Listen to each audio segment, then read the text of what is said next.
You guys, get ready. Today, we're going to be talking about pre-loved Chanel and reasons why you should be in that market. Hey guys, what is up? It is I, the Catwalk. For those of you who are new to my channel, welcome. I am a reseller that loves all things thrifted, vintage, pre-loved, estate selling, you name it. I love it. For my Catwalkers, welcome back to a new video this Sunday. For those of you who are newly subscribed to my channel, thank you, and thank you so much. We are going to be talking about some reasons why you should be seriously looking at pre-loved Chanel bags on the resale market. I'm going to give you a couple things to think about. Now, I have a couple of bags that I am going to show you. For those of you who've been teeter-tottering on the fence about whether you should make a purchase or not, or some questions about buying something like this on the resale market, just hear me out. There are some folks who wouldn't even consider buying a Chanel bag pre-loved. They want the brand new experience, they want everything boxed, they want the camellia flower, they want ribbons, they want the bag, they want the whole scenario. I totally get that. I prefer the pre-loved market. I love going into the Chanel boutique just like the next person, but I save that for small leather goods and for accessories. A whole nother video, and we'll get into that further down the road. We all know Chanel has had 3 price increases. Now we are in 2021. They had 1 in January, early this month. They had 2 last year. You guys all, you know, okay? People have talked about this, you know.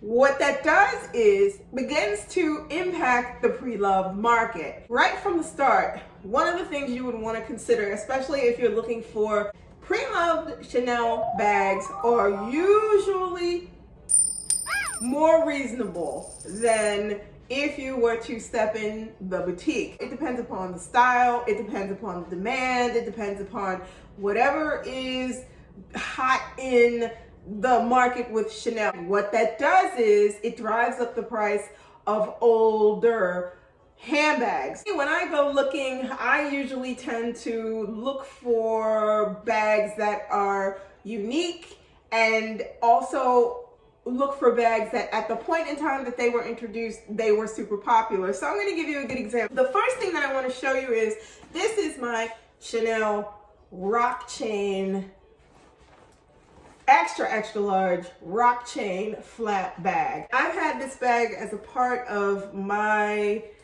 collection years, and I think this thing is just so gorgeous. I have traveled with this bag.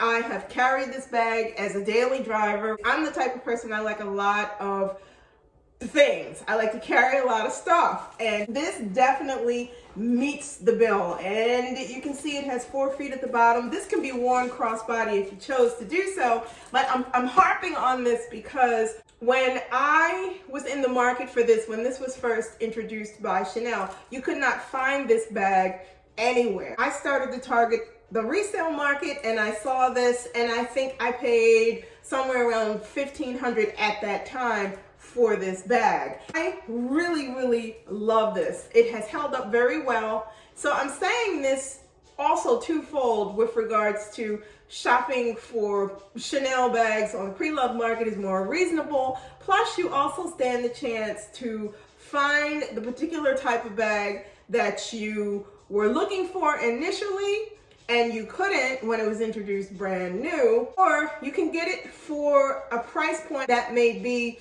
a little bit more economical, depending upon the type of bag, and depending again upon what you're looking for. Moving on from the bags being generally a little more reasonable, when you get into the pre-loved market, you have the ability to choose between vintage versus more modern styles of Chanel bags. Just start on the vintage side of the fence. Vintage side of the fence in Chanel, you get the 24 karat gold plated hardware. You get that rich yellowy, what I call butter gold. It's just very pretty and stunning, and I'm going to show you an example of that. Jumbo two-faced or double-sided flap patent leather Chanel bag.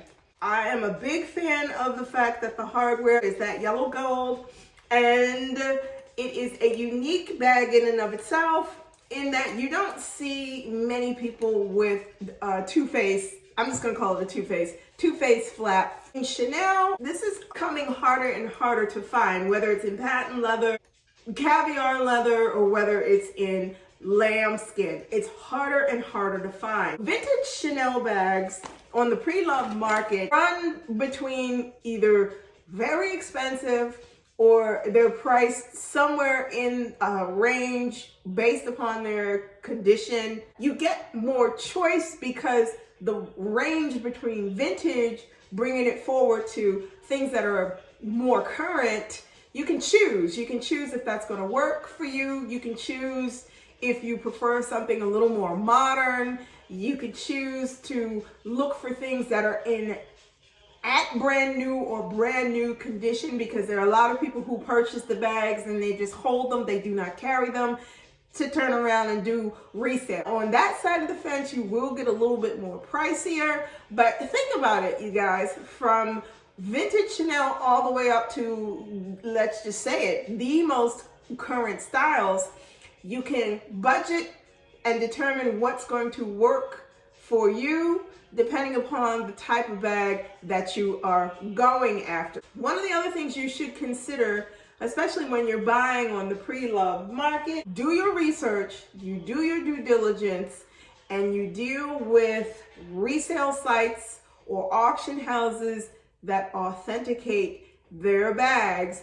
You stand to gain a whole lot versus going with a private seller. This bag I purchased off of Poshmark, and this bag went through an authentication process, which is included in the purchase price via Poshmark, which I think makes a lot of sense. When I target the resale market, buying from an auction house, I always make sure that that auction house is dealing with an authenticator before I even make the purchase. Has the bag been authenticated? Yes, the bag has been authenticated. This bag, which is the cotton jersey monolace double flap, I purchased from an auction house, Brand Ear Auction House. They authenticate every single item that they sell. And when the item comes to you, you get a letter on top that says the bag has gone through an authentication process. If there's anything that you see that you do not like, or something that you see with the bag that you're not satisfied with, they have a healthy return policy, which is the other side of this.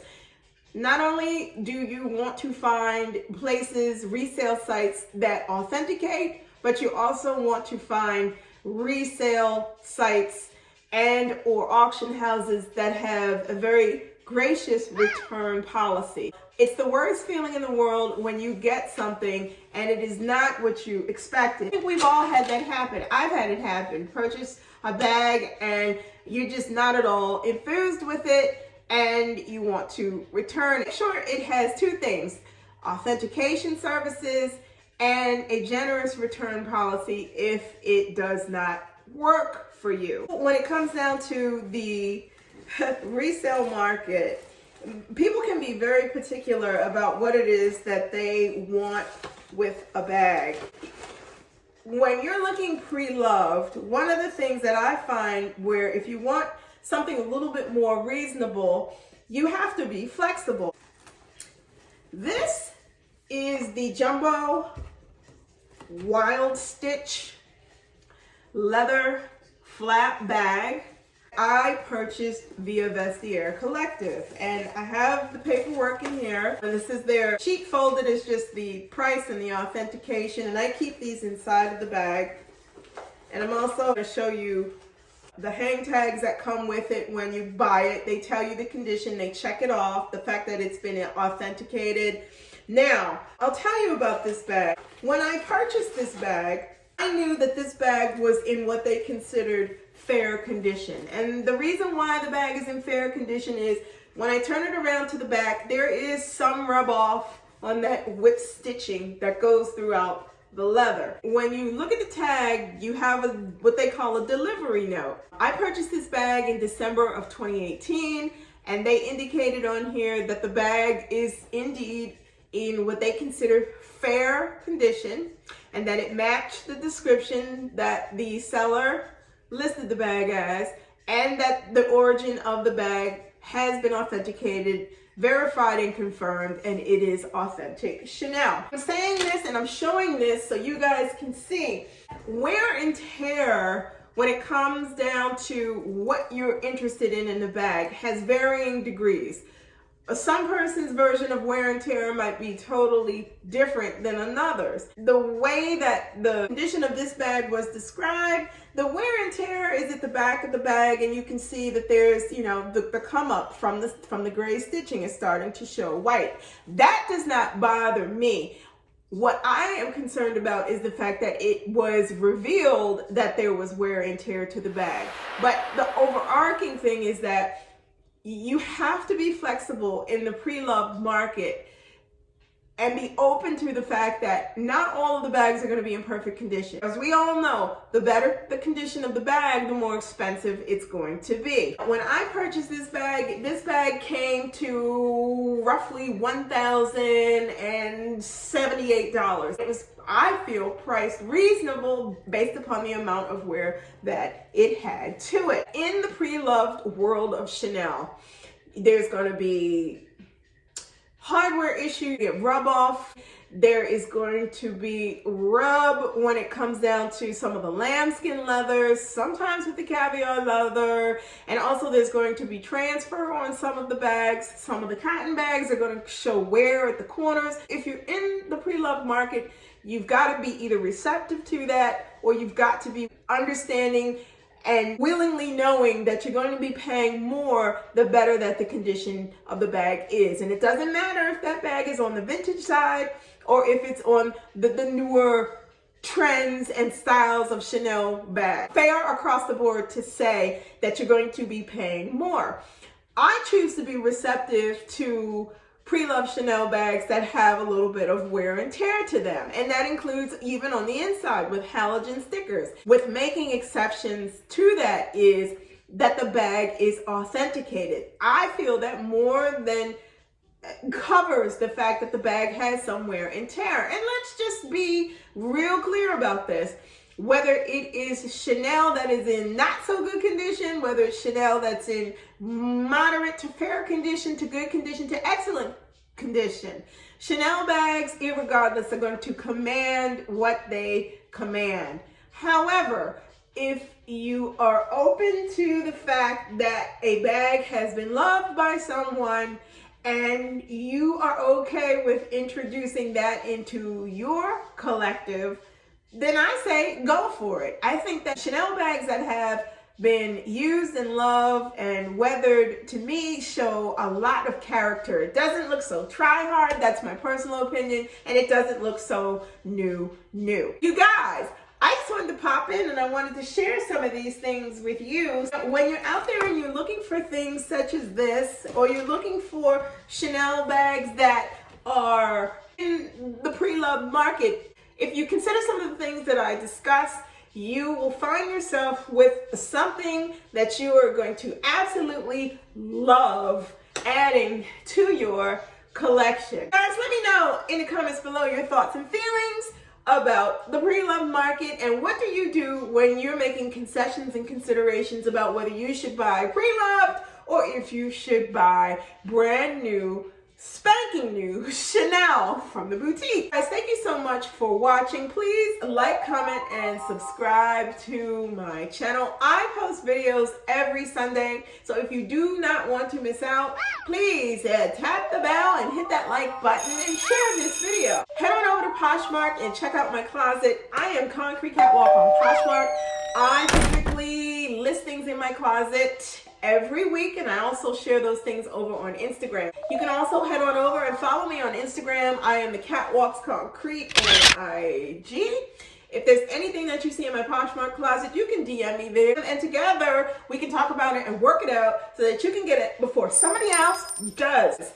Thank you so much for stopping by and checking me out this week. Be safe And I will see you all next Sunday. Bye for now.